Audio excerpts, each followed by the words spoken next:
We all know Kion as the son of Simba and leader of the Lion Guard. Later on, we see how Kion had to travel to the Tree of Life, where he met Rani. Rani was the leader of the nightpride, protectors of the Tree of Life, and was soon to become queen. But Rani was still very young, and not always so sure if she was going to be a good queen. So when she heard from Queen Janna that this great roar of the elders had returned, she had to find out what that was. Well, that was Kion. And Kion eventually really started to like Rani. At first, it seems like Rani loves Kion too, but when we listen closely to some things she says, I understand that you could have your doubts about that. Because sometimes it seems like Rani only wanted Kion because of his roar. So pay close attention as we dive deeper into Kion and Rani's love story to find out if Rani really loved Kion.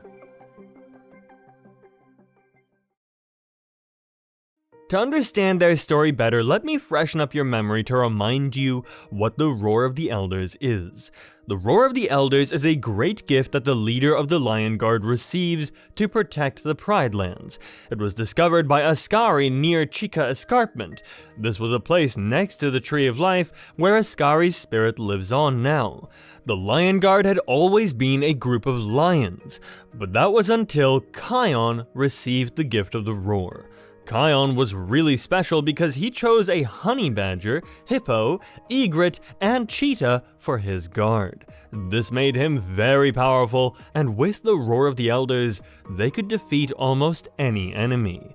But if the Lion Guard is meant to protect the Pride Lands, why did they go to the Tree of Life? Well, Kion and his guard were about to defeat Scar's evil spirit when they got a surprise. Because Scar had also made a plan and made Ushari bite Kion in his eye. But Kion wasn't the only one who got hurt during the fight, because his friend Ono also got hurt. He had damaged his eyesight due to the volcano's smoke. So, after Kion and his guard got to defeat Scar's evil spirit, they went to Rafiki to find help for their wounds. But Rafiki couldn't help them, and sent Kion and his guard to the Tree of Life under guidance from Makini, his apprentice, to find healing. But someone else was coming with them, since Ono could barely see anymore. This is when Anga joins the Lion Guard and goes with them to the Tree of Life. But when they finally arrive, they didn't get the warm welcome they'd hoped for, because Bunga accidentally caused a massive rock slide, blocking the entrance of the Tree of Life. Because of this, Rani and her nightpride saw Kion and his guard as enemies. Because, as we see, it wasn't really love at first sight for Kion and Rani. Kion lost control of the roar and sent Rani's brother, Balio, flying. Rani doesn't trust Kion and tells him that him and his friends will never be welcome at the Tree of Life. But everything changed when Rani went to tell her grandmother, Queen Janna, about what had happened. Because, to Rani's surprise, she was actually excited about this strange roar. She was happy that the roar had finally returned and told Rani to welcome Kion and his guard into the Tree of Life. Rani didn't really agree with Queen Janna, but she still went to Kion because she had to. But once Kion and his guard were in, Rani started to dislike them even more, because Kion and his guard didn't realize they had been followed on their way to the Tree of Life. They made lots of friends on their way, but also lots of enemies. Well, these enemies liked the sound of rare special animals, so they followed them to the Tree of Life under the lead of Makucha. The angry Rani went to tell her grandmother about this right away and said they never should have let Kion and his guard in. Kion apologized and offered to help the nightpride to chase them away, but Rani angrily refused his offer. But the calm Queen Janna saw no worries, but told Kion he doesn't need to help Rani. After all, he came there to be healed, and he should help himself first before he could help others. But Kion had some trouble with not helping. Because Kion and his Lion Guard were so used to defending the Pride Lands, they also wanted to help at the Tree of Life, but Rani kept on refusing, telling him she was the leader here, even telling Kion that he wasn't the best leader, but he might have potential to become a good one. Well, doesn't that sound like a sweetheart? She really didn't want anything to do with Kion, until she slowly started to realize that the roar might help her, because we hear Rani say this to Kion. "Do you really need the roar? My grandmother said you were supposed to come here, that the roar was destined to return. Maybe she meant that the roar should stay here, even if you leave." When she says it like that, I can understand that it seems she only wanted the roar to stay, not specifically Kion.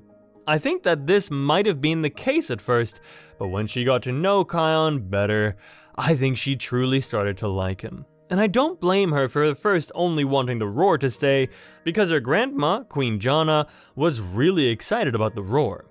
She knew it was destined to return, and that it could be a great help. Rani, feeling really nervous about becoming queen, knew it would really help her ruling the Tree of Life.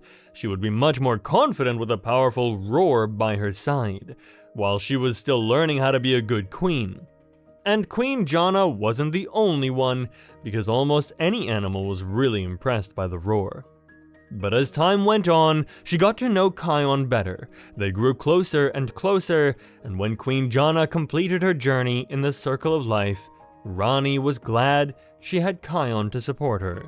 Instead of going to her brother for comfort, it was Kion who she went to hug her.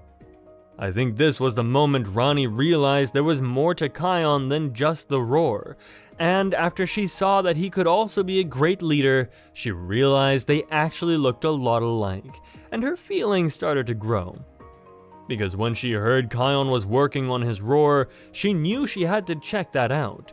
But as we know, Bunga was also a big fan of the roar, so he insisted on going with her. But when they arrived at Chica Escarpment, they couldn't believe their eyes. Rocks were flying and broken into pieces. It was amazing. Rani fell even more for Kion, and also Bunga was a big fan. But the show didn't last for long, because Anga went to get them back to the Tree of Life because new dangers had been coming. Makucha and his army had brought some more friends and closed the nightpride into the Tree of Life. What they didn't know was that Kion's roar was now more powerful than ever. And when they got back, Rani finally trusted Kion to handle it. And it was a good thing she did, because now that Kion had mastered the roar, he had those bad guys out in no time. He saved everyone and sent Makucha and his friends far away.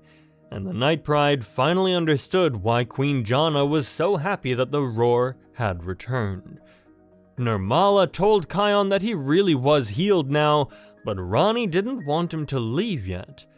Now I understand why Queen Janna was so happy for the roar to return to the Tree of Life, and now that it's here, you should stick around, Rani said.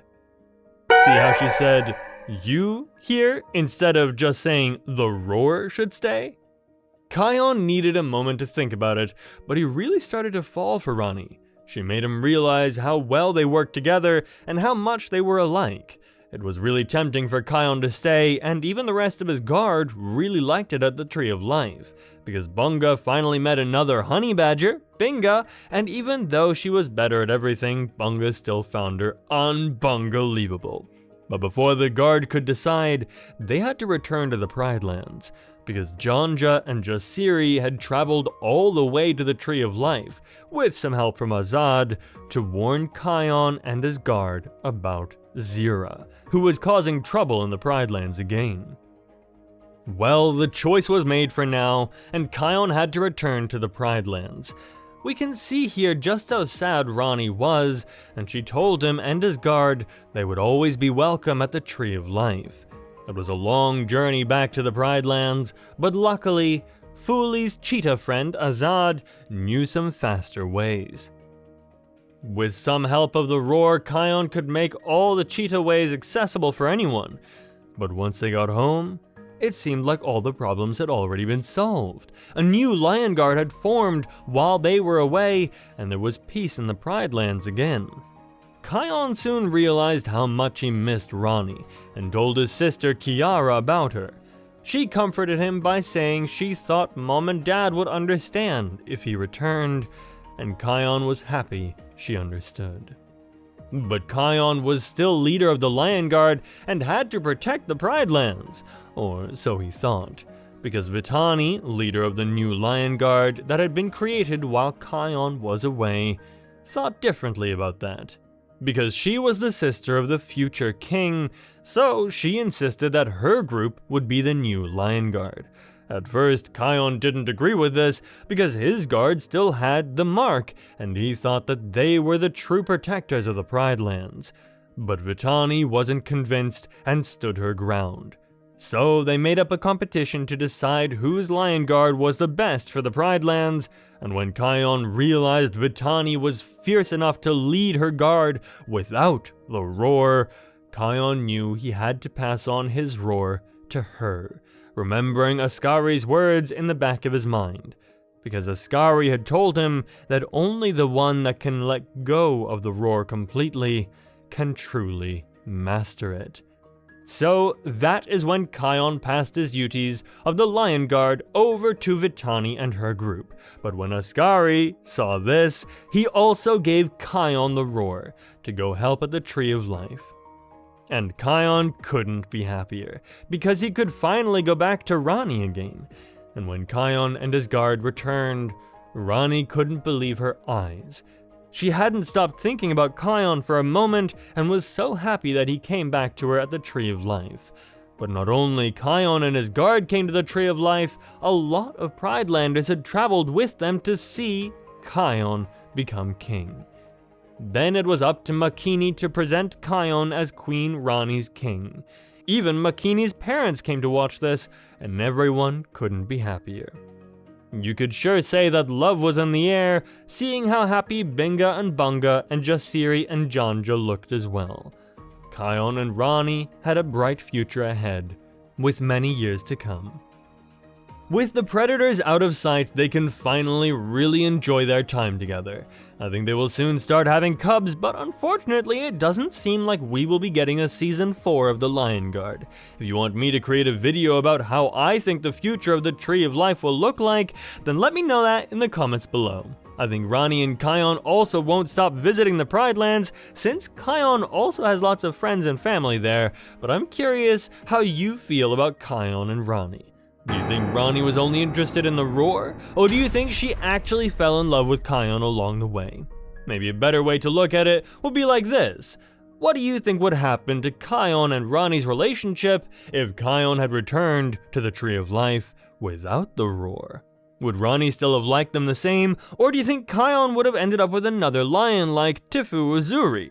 Let me know what you think in the comments below. If you enjoyed Kion and Rani's love story, be sure to hit that notification bell so you won't miss any of the news stories about the Pride Lands, and I'll catch you in the next one.